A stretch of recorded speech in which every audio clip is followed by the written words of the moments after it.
I'm Hugh. Thank you for joining me again. I've got another editorial. This one's entitled, The Debates. Let me relax. I'm going to read it to you. By the way, I'm going to talk about the debates, and I'm not talking about your fish hook being empty either. Debate means argue in a formal way, also to give reasons for or against something between two opposite sides. Debate. Opposite sides? Oh, now I see. It's not what you say as long as you're saying it on the opposite side. Come on, let's look at those political debates. The most recent ones are being held by Republicans running for President of the United States in the upcoming election. And each of them is arguing the opposite side of the questions. They're all full of tiddlywinks. Every person I hear is saying just about the same thing with the exception of the way they say it. There is no opposites. It's only the party line that they stay on. Afraid to speak for themselves, but only trying to make it sound good. So long as you remember they are against, on opposite sides of the current president, Barack Obama. As long as you slam him, you're toting the party line.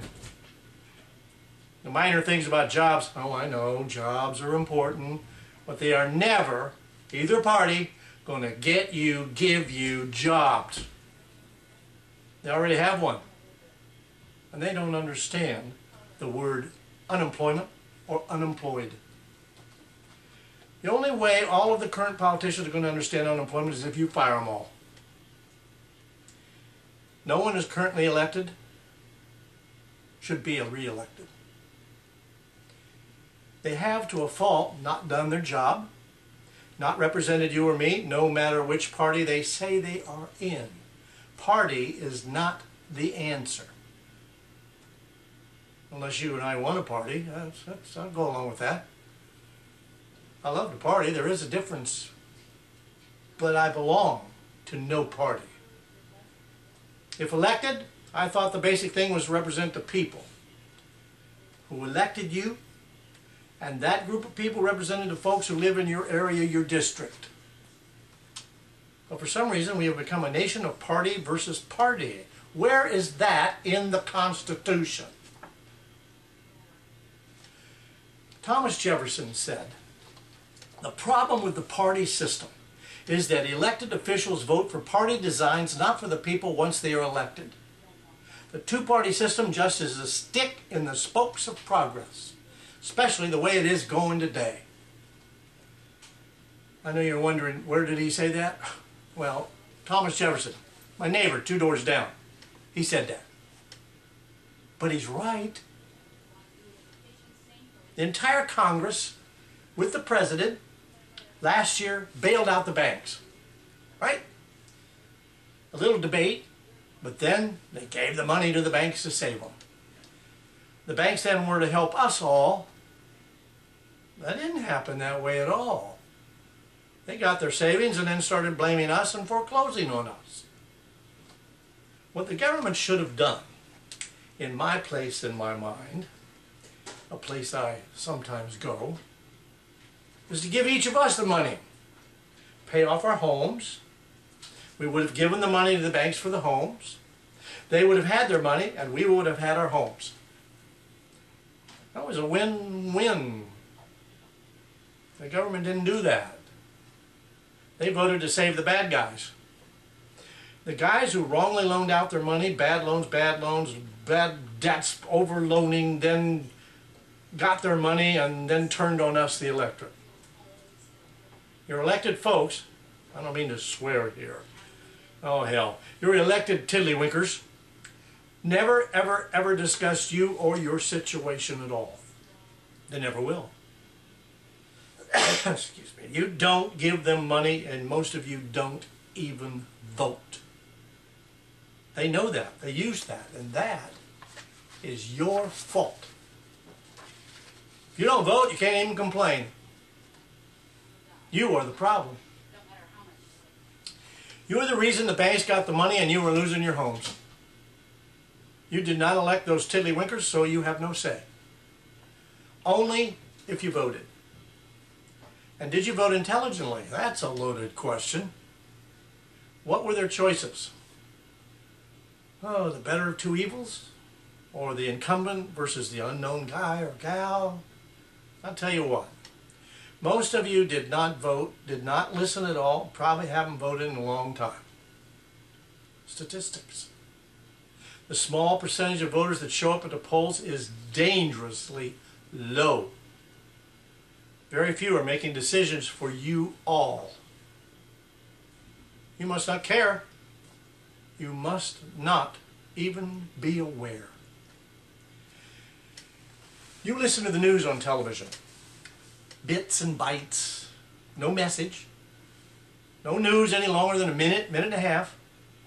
Most of that's a talking head giving you the setup, then a video or the subject or a fast quote to support that newscaster's point of view.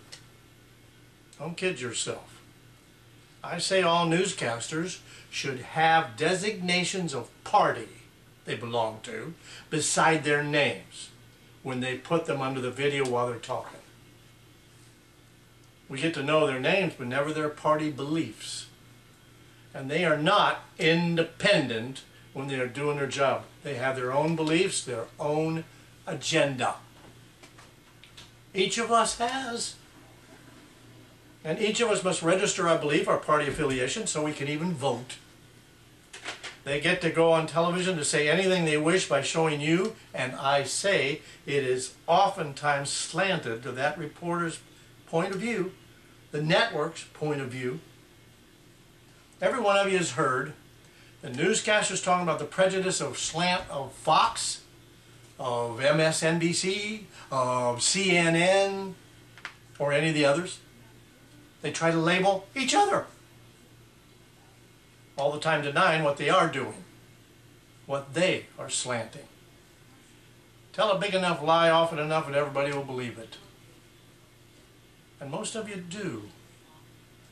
Most of you don't question it, don't argue the point, and even say it doesn't matter who is elected. It doesn't matter to my life here in this town at this time. Tiddlywinks!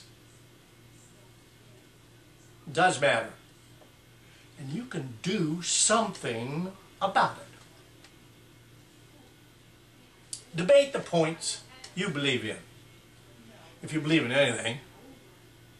Now I wonder if many of you really know what you believe in and then register to vote. And do so and forget party. Listen to every candidate. Listen closely and take into consideration that if a candidate already is in office, he or she hasn't exactly been doing you much good lately. If that person was working for you in your business, your workplace, would you keep them on the job? You can fire them. Vote for the other person. They can't do it any worse than the person who's in there now. Look at the mess we are in. Oh, and the other guy, the other gal, hasn't messed it up. The incumbent is the one who messed it up, and don't always blame the president. I know that's what you're doing right now. I'm no big fan of the president. I wish he had the fortitude to guide the course. But compromise seems to be his sidekick. He needs to stick to it and be prepared to lose. But do something strong and don't bend to party crap. He really can't be party. He represents all of us. He's the president. All of us. He's the president of the country. He's not the president of the Democrats only. My point today is don't vote for anyone who is currently in office. It can't get worse than it is. They couldn't even get together intelligently to bail out the country. But they did bail out the banks, car companies. Give me a break. Let me know what you think. And if you don't, then I know you don't think. Don't lose the magic in life. I'm Hugh Turley. See you next time.